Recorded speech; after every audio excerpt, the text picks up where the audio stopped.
reason he's not a woman is because he claims, in his own words, he has to first be a teenager girl before he becomes a woman.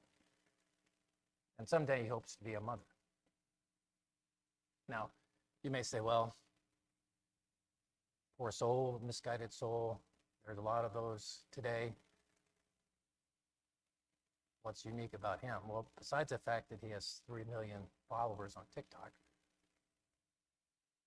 he was granted an audience with our president. And the consensus of these two individuals, the president and this John Mulaney, was that it's immoral to not allow a young child who is confused about their gender to not irreversibly, surgically change their bodies.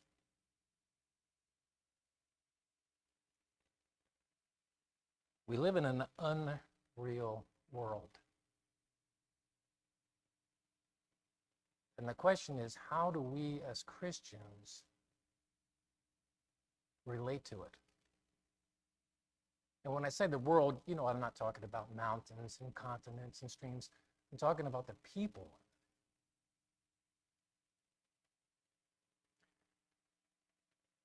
A 2,000-year-old book called Matthew has some guidance in that respect. I want us to look at that this morning. Matthew 13 has a parable called the parable of the weeds. Now, some of the older translations uses the word tares. That's why I came up with this title here, Living in a Terrible World. Instead of weeds, it's tares. So I want to read it together with you this morning. Read Matthew 13:24. The kingdom of heaven is like a man who sowed good seed in his field, but while everyone was sleeping, his enemy came and sowed weeds among the wheat and went away. When the wheat sprouted and formed heads, then the weeds also appeared. The owner's servants came to him and said, "Sir, didn't you sow good seed in your field? Where then did the weeds come from?" "An enemy did this," he replied. The servants asked him, "Do you want us to go and pull them up?" "No," he answered, "because while you are pulling the weeds, you may root up the wheat with them. Let both grow together until the harvest. At that time I will tell the harvesters, first collect the weeds and tie them in bundles to be burned, then gather the wheat and bring it into my barn." Thankfully, this is one of the few parables that Jesus actually explained. Many of the parables were left to try to fill in the blanks and guess what means what. But on this particular one, Jesus explains what he means by every one of the characters and ingredients of the parable. So that's down in verse 36. Then he left the crowd and went into the house. His disciples came to him and said, "Explain to us the parable of the weeds in the field." He answered, "The one who sowed the good seed is the Son of Man. The field is the world, and the good seed stands for the sons of the kingdom. The weeds are the sons of the evil one, and the enemy who sows them is the devil. The harvest is the end of the age, and the harvesters are angels. As the weeds are pulled up and burned in the fire, so will be at the end of the age. The Son of Man will send out his angels, and they will weed out of his kingdom everything that causes sin and all who do evil. They will throw them into the fiery furnace where will be weeping and gnashing of teeth. Then the righteous will shine like the sun in the kingdom of the Father. He who has ears to hear, let him hear." First of all, in this parable, it tells us that reality has been broken a very long time. That's not anything new. Since the beginning of dawn, there have been wheat and there have been weeds that have had to coexist together. We think back to the garden, God planted, literally, perfection, good seed. Adam and Eve were the only two people who ever were able to be called good. And only then for a temporary moment. But Satan came along and planted bad seed. Soon after that, we get rebellion. We get murder. We get depravity. We get everything that we see today. And it seems, I understand, that it's worse I'm not so sure about that. I think what we're seeing is just the ability to see the bad instantaneously and as much as often as happens, as opposed to in the past when it was hidden from us. But it was there. Technology just to give us the opportunity to create new ways to do bad. I had a discussion this last week with one of my employees who was complaining because he needed to replace his CPAP mask and hose, which he does every 6 months because it wears out from sleeping on it and moving around and doesn't seal correctly. So he called his provider and said, I need to order a new mask. And they told him, you need to have a prescription. He said, why do I need a prescription? I've been ordering the same thing every 6 months. And they said, well, lately people are using the CPAP masks to condense the smoke from drugs. And so we can't just give it out anymore.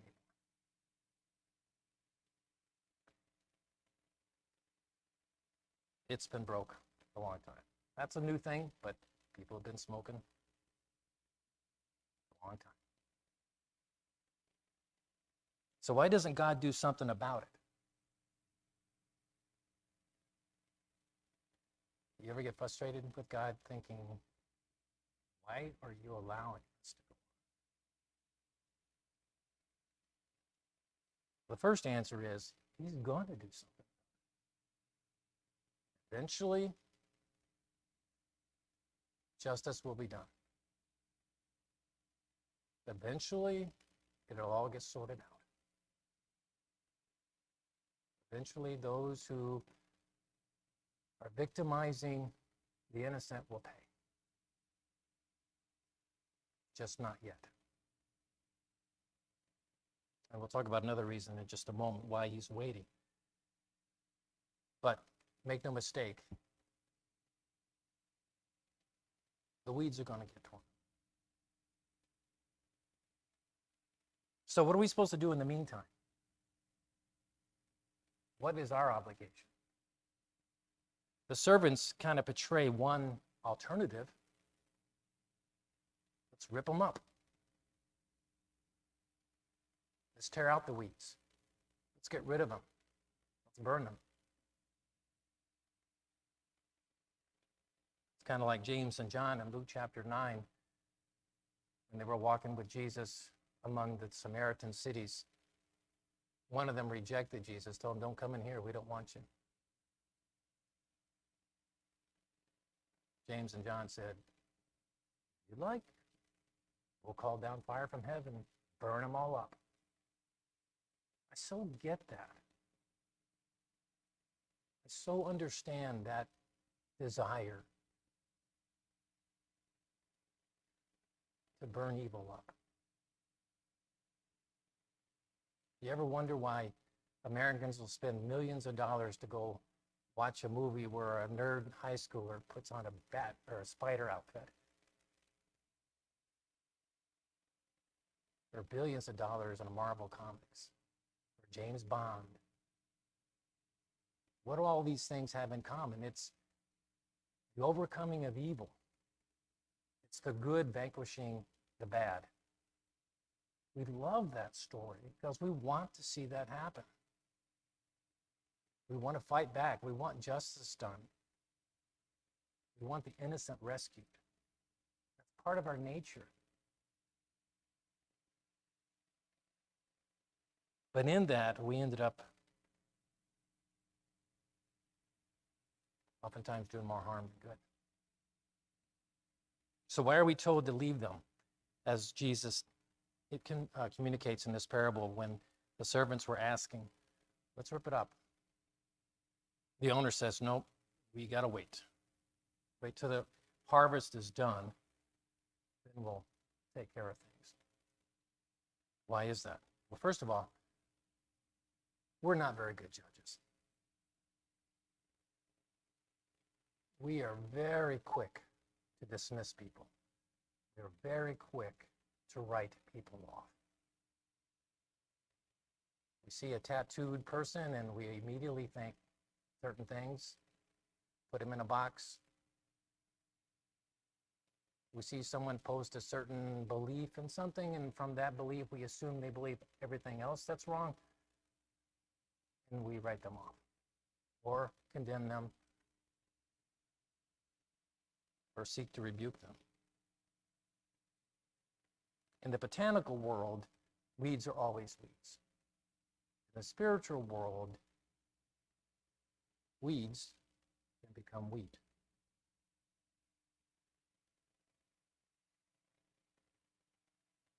Any day that the sons of the kingdom coexist with the sons of the devil is a day of grace. God's waiting. 2 Peter 3:9 talks about God's patience, and he's waiting for the very last opportunity for someone who's a weed to become a wheat.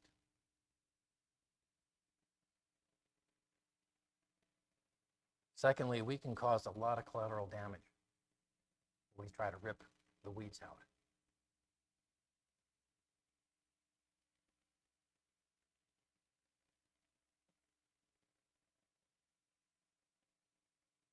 Combating evil takes energy, takes resources. And I would suggest that some people, some organizations are better suited for that than others. But the bottom line is that is energy and resources that have to be diverted from somewhere else.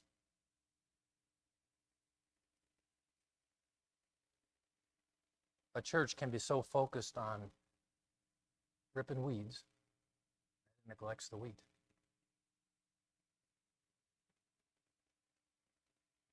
Second Timothy 2:22-26 is a passage that we looked at a couple Wednesday nights ago in our chosen class, and we focused more on the first part of the passage, but the second part is where I'd like to place a little bit of attention this morning.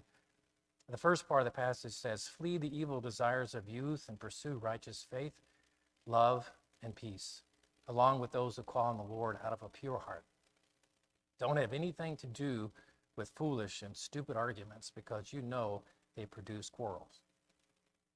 There's a 2,000-year-old prediction about the internet right there. I'll read that again. Don't have anything to do with foolish, stupid arguments because you know they only produce quarrels. And the Lord's servant must not be quarrelsome, but must be kind to everyone, able to teach, not resentful.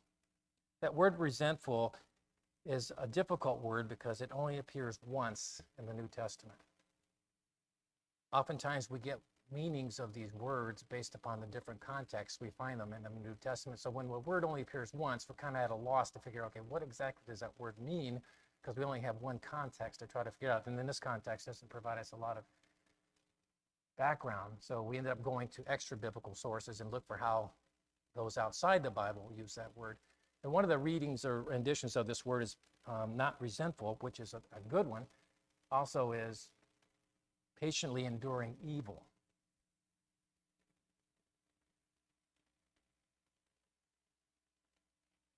The servants didn't want to patiently endure evil. Rip it out. And that's oftentimes our tendency. So Paul is telling Timothy, part of the sign of a mature Christian is oftentimes to patiently endure evil. God's got a plan. God's got a timeline. Going on, opponents must be gently instructed in the hope that God will grant them repentance, leading them to a knowledge of the truth, and that they will come to their senses and escape from the trap of the devil who has taken them captive to do his will. That verse says weeds can become wheat. But it's God who does the changing. God calls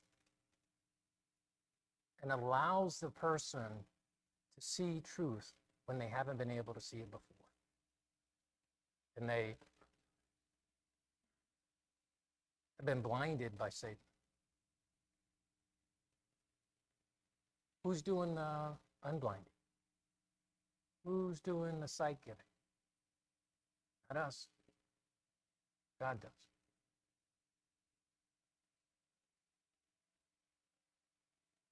My question, and the question I really wanted to leave you with today is, when the weeds turn, when they're given that opportunity for repentance from God, they come to their senses, where are they going to go?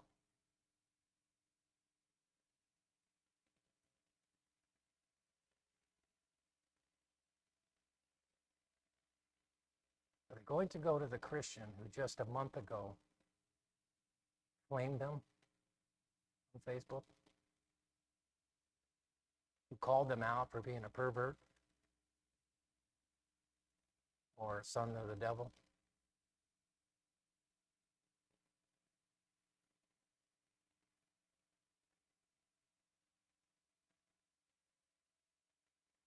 Or are they going to turn to the Christian who, as Paul put it, gently instructs? The Christian man who's shown them what it means to be a Christian man, a lover of his wife, a lover of his children, committed, pure. Is she going to turn to the Christian wife who supports and honors her husband, loves her children?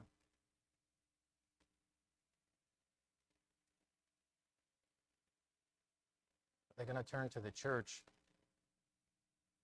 that is known for its service to its community, of being good Samaritans, of welcoming?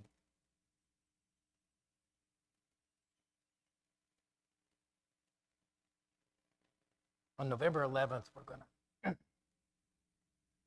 have an opportunity for some families to come into our presence. And we're going to host them.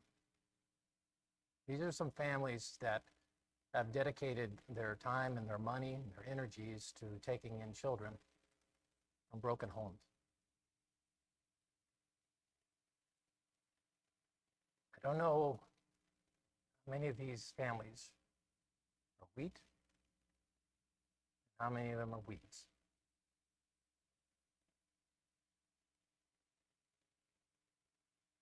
We have an opportunity to show them what a church that loves and understands and honors them for their sacrifice looks like. If there is one of them who God has touched and is leading them through repentance, we will have that opportunity to say, this is the field you want to grow in.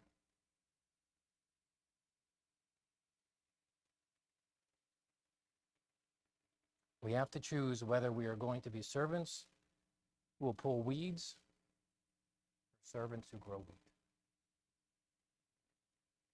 Every day we wake up will be a day that we will see reality being broken more and more and more. And we will be tempted to strike back. We'll be tempted to divert our focus and energies to defeating it.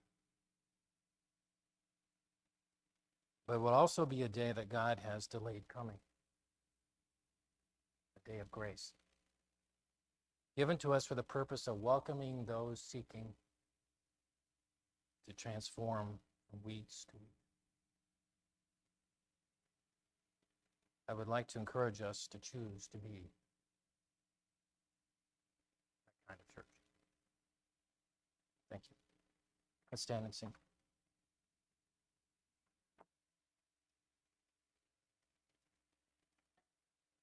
Bind us together, Lord, bind us together with cords that cannot be broken. Bind us together, Lord, bind us together, Lord, bind us together with love. There is only one God, There is only one King. There is only one body. That is why we can sing.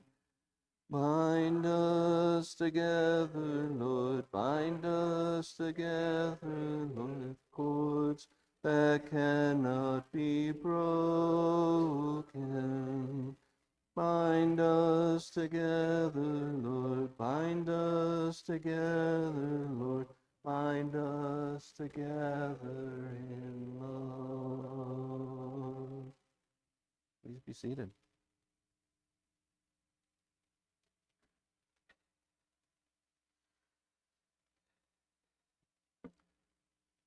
I want to thank David for another challenging lesson.